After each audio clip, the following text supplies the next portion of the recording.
السلام علیکم ورحمۃ اللہ وبرکاتہ۔ خوش آمدید کہتے ہیں آپ کو۔ آپ دیکھ رہے ہیں مصفح القرآن انسٹیٹیوٹ پر۔ اللہ کے فضل و کرم سے نورانی پارہ ہم نے شروع کیا تھا، جس کا آج چوتھا سبق یعنی سبق نمبر 4 اللہ کی توفیق سے شروع ہو چکا ہے۔ تو سابقہ اسباق میں آپ نے یقیناً بہت کچھ سیکھا ہوگا۔ اگر کچھ پسند آیا تو کمنٹ میں ضرور بتانا۔ آج ہم تختی نمبر 4 یعنی سبق نمبر 4 کا آغاز کر رہے ہیں۔ تو اللہ تعالیٰ سے دعا کرتے ہیں اللہ ہم سب کے لیے، ہم بنانے والوں کے لیے، پڑھانے والوں کے لیے اور جو پڑھ رہے ہیں دیکھ رہے ہیں، اللہ پاک ان سب کے لیے نجات کا سبب بنائے اور جنت الفردوس میں جانے کے لیے رستہ آسان فرمائے۔ شروع کرتے ہیں۔ بسم اللہ الرحمن الرحیم۔ حمزہ زبر آ، حمزہ زیر ای، حمزہ پیش او، آ ای او، ہا زبر ہا، ہا زیر ہی، ہا پیش ہو، ہا ہی ہو۔ اور یہ جو زبر زیر پیش ہے، ان میں سے ہر ایک کو حرکت کہتے ہیں۔ حرکت زبر کو بھی کہتے ہیں، زیر کو بھی کہتے ہیں، پیش کو بھی کہتے ہیں، اور ان تینوں کو اکٹھا کیا جائے تو پھر کہتے ہیں حرکات۔ جی یہ حرکات والا سبق ہے۔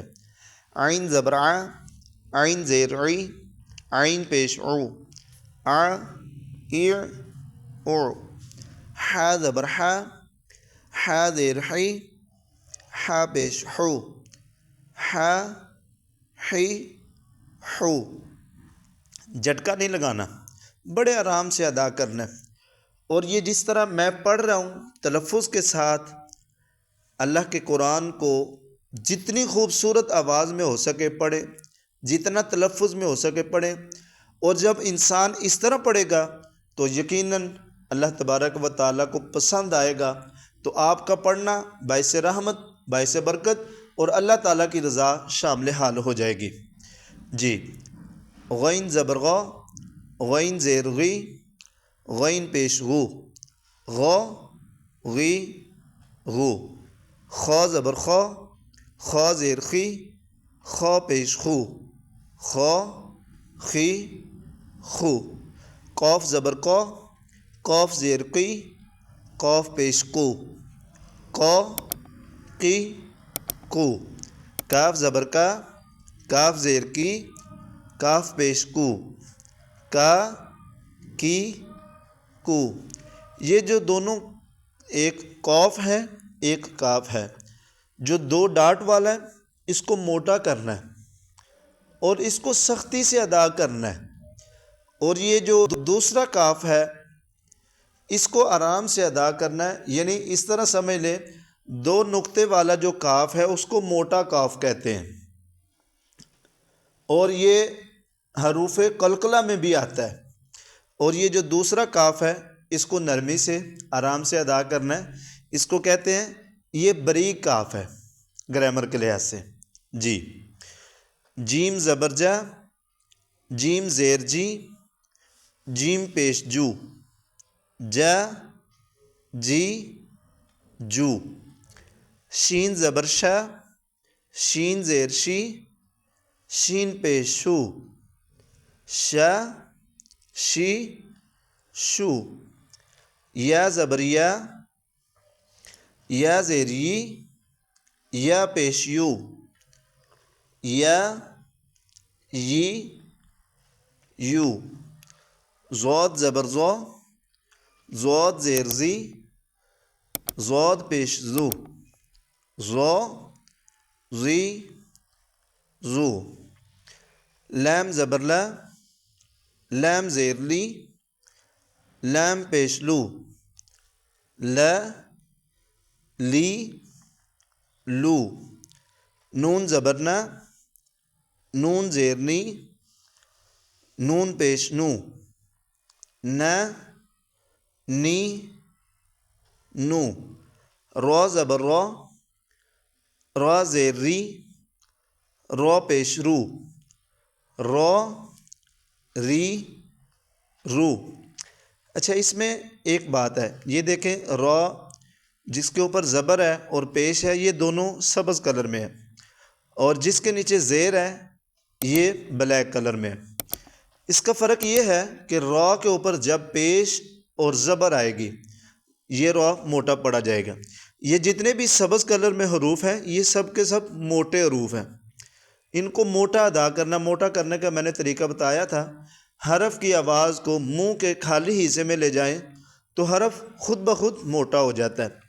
اب را کے نیچے زیر ہے، اس کو سبز اس لیے نہیں لکھا، جس کے نیچے زیر آئے گی خصوصاً را کے نیچے تو یہ را موٹا نہیں پڑا جائے گا بلکہ اس کو باریک پڑھیں گے۔ یہ فرق بھی ساتھ میں یاد رکھنا۔ تو پیچھے جو سبق پڑھ رہے ہیں اس کی سمجھ آ رہی ہے؟ الحمدللہ۔ اگر سمجھ آ رہی ہے تو ضرور الحمدللہ کہیں، اور کومنٹ میں بھی لازمی الحمدللہ کہیں۔ اور اگر سمجھ نہیں آ رہی تو آپ کومنٹ کر سکتے ہیں، سوال کر سکتے ہیں، انشاءاللہ بہتری کریں گے، آسانی کریں گے۔ اللہ کی توفیق سے یاد ہونے والا سبق اللہ کے فضل سے پڑھیں گے۔ جی، تو زبر تو زیر تی، تو پیش تو تی تو، دال زبر دال زیر دی، دال پیش دی دو، تا زبر تا زیر تی، تا پیش تا تی تو، صاد زبر صاد زیر سی، صاد پیش سو سی سو، سین زبر سین زیر سی، سین پیش سی سو۔ اس میں صاد موٹا ہے، سین سیٹی کے ساتھ ہے، اس کا بھی لازمی فرق کرنا ہے، صاد کو موٹا کر کے پڑھنا ہے اور سین میں سیٹی کی آواز نکالنی ہے۔ بات سمجھ آ رہی؟ اللہ عمل کی توفیق عطا فرمائے۔ ز زبر ز زیر زی، ز پیش ز زی زو، ضو زبر ضو زیر زی، ضو پیش ضو زی زو۔ اس میں بھی ز اور ض سختی سے ادا ہونا ہے اور ض جو ہے نرمی سے اور موٹا ہو کے ادا ہونا ہے۔ جی، ذیل زبر ذیل زیر زی، ذیل پیش زی زو، س زبر س زیر سی، س پیش سی سو۔ یہ ساتھ ساتھ فرق لازمی کرتے جانا ہے۔ اب یہ زال ہونا یہ بھی نرمی سے ادا ہے، لیکن زال کا اپنا مخرج ہے۔ سا جو ہے اس نے بھی نرمی سے ادا ہونا ہے، لیکن اس کا بھی اپنا مخرج ہے۔ فا زبر فا زیر فی، فا پیش فا فی فو، واو زبر واو زیر وی، واو پیش وی وو، با زبر با زیر بی، با پیش با بی بو، میم زبر میم زیر می، میم پیش می مو۔ الحمدللہ اللہ کی توفیق سے سبق نمبر جو 4 ہے الحمدللہ وہ بھی مکمل ہو گیا ہے۔ تو یقیناً آپ نے بھی ساتھ ساتھ پڑھا ہے تو آپ کو سمجھ آ گئی ہوگی کہ الفاظ کو، حروف کو کس طریقے سے ادا کرنا ہے۔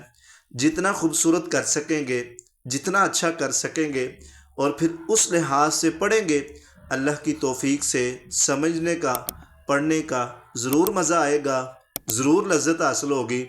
تو جو بڑی خوشی کے ساتھ پڑھتا ہے اللہ تعالیٰ اس کو پسند کرتا ہے۔ آئندہ سبق تک کے لیے اللہ حافظ۔